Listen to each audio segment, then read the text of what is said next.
lepa, lepo pozdravljeni tudi v mojem imenu.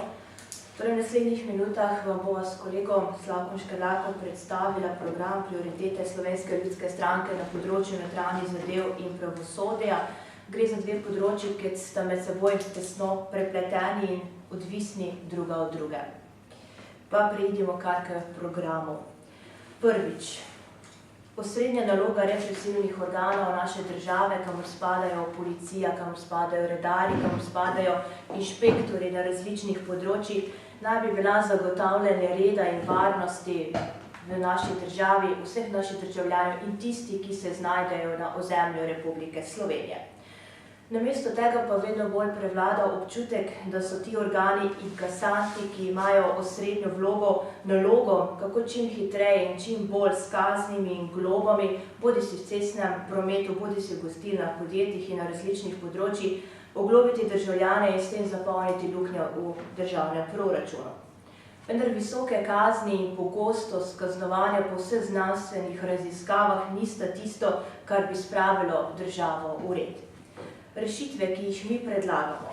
V Slovenski ljudski stranki bomo okrepili svetovalno vlogo inšpektorjev, redarjev, policistov, njihova delovna uspešnost se ne bo merila po številu izrečenih kazni in glob. Vzpodbujali bomo preventivne dejavnosti, svetovanja, sodelovanje represivnih organov, predvsem policije, številnimi nevladnimi organizacijami, ki delujejo v smeri izboljšanja varnosti v naši državi. Zmanjšali bomo kazni in globe za tiste prekrške, kjer bo analiza pokazala, da je njihova višina nesorazmerna s povzročenim dejanjem. Še naprej si bomo prizadevali za izboljšanje stanja na slovenskih cestah, vendar ne z visokimi kaznimi, ampak z izboljšanjem stanja slovenskih cest, z okrepitvijo javnega potniškega prometa, z povečanjem števila preventivnih akcij. Drugič. Gospodarska in družbena situacija krepi delovanje organizirane kriminalitete, kamor pogosto oziroma velikokrat spada tudi gospodarska kriminaliteta. Gre za organizirane kriminalne družbe, ki imajo neomejene finančne, kadrovske in druge vire, družbe, ki so v preteklosti tudi prekanalizirale milijone iz naše države v tujino. In značilnost teh organiziranih kriminalnih družb je tudi njihova pogosta vpetost v različne sfere državnega aparata, kjer se tudi zaradi neustreznih zakonskih ureditev sprejemajo odločitve, ki omogočajo bogatenje določenih skupin na račun davkoplačevalskega denarja. Gre torej za preplet gospodarskega kriminala in korupcije. Rešitve, ki jih predlagamo. Revidirali bomo zakonodajo s področja javnih naročil v smeri večje preglednosti in enostavnosti, tako da ne bo možno prirejanje javnih naročil, javnih razpisov, naknadno sklepanje raznih aneksov, ki prvotne investicije dražijo v nedogled. Vsi uradniki, ki bodo sodelovali pri pripravi in izvajanju javnih naročil velikih razpisov, bodo dolžni oddati poročilo o svojem premoženjskem stanju. Policijo in NPU, ki je pogosto zaradi omejenih finančnih, kadrovskih in drugih virov v neenakopravnem položaju napram organiziranim kriminalnim združbam, bomo finančno in kadrovsko okrepili. Policistom bomo omogočili ustrezne pogoje za delo. Sem spada ustrezna usposobljenost, izobraževanje, ustrezna oprema, ki mora zagotavljati najvišjo varnost policistov. In pri tem ne sme biti nobenega varčevanja in zategovanja pasu. Naslednje, z področja pravosodja. Dolgotrajni sodni postopki, pogosto zastaranje postopkov, občutek ob tem, da ostajata dve pravni državi. Ena za tiste, kateri se postopek hitro zaključi, kazen se hitro izreče in je izvršena takoj. In ena za tiste, kjer se postopki vlečejo tako dolgo, da na koncu zastarajo in za povzročena dejanja nobene odgovarja. Prav tako gospodarstvo, domači, tuji vlagatelji opozarjajo na dolgotrajne gospodarske spore. Na tom, da je področje gospodarskega prava izrazito neugodno za investicije. Kaj so naše rešitve?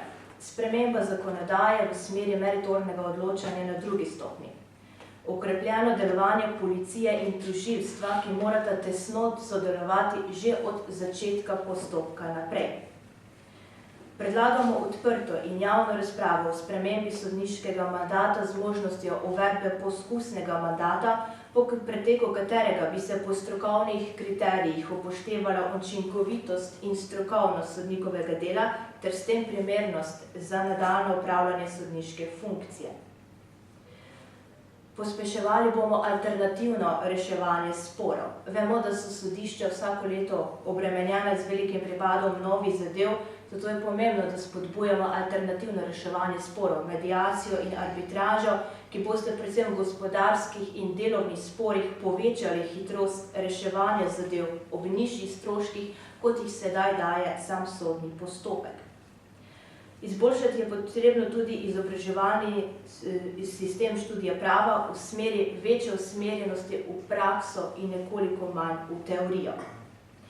Naslednji veliki problem, ki ga imamo v Sloveniji, je tudi stečajna zakonodaja. Imamo stečaje, ki trajajo več let, upniki in delavci ne dobijo poplačanih svojih terjatev, stečajni upravitelji se pogostokrat niti ne potrudijo, da bi ohranili zdrava jedra podjetij, velikokrat so deležni velikih stečajnih nagrad, brez na drugi strani ustreznih učinkov. Rešitve, ki jih predlagamo, gre za spremembo stečajne zakonodaje v večji smeri, da bi se ohranila zdrava jedra podjetij.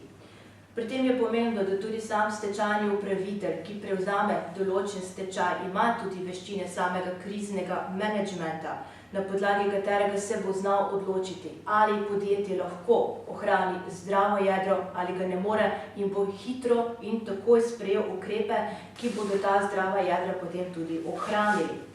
Stečajni upravitelji prav tako morajo imeti znanje, kadar to stečajno maso prodajajo, predvsem ko gre recimo za prodajo teh zdravih jeder nekemu drugemu kupcu, da vedo, kateremu kupcu ga prodajajo, da ne bo prišlo do raznih mahinacij in preračunljivosti, da se potem bo negativen postopek te prodaje se čez čas pokazal, kot je to bilo tudi, smo lahko videli v primerih v Sloveniji. Potem časovna določitev zaključka stečajnega postopka, ki bo omogočila, da se sami stečaji ne bodo vlekli nedogled. Vemo, da nekateri trajajo 3, 5, 10 let, ampak ureditev, da bodo upniki, predvsem delavci, dobili svoje terjatve poplačane v najkrajšem možnem roku. Hvala lepa, toliko z moje strani.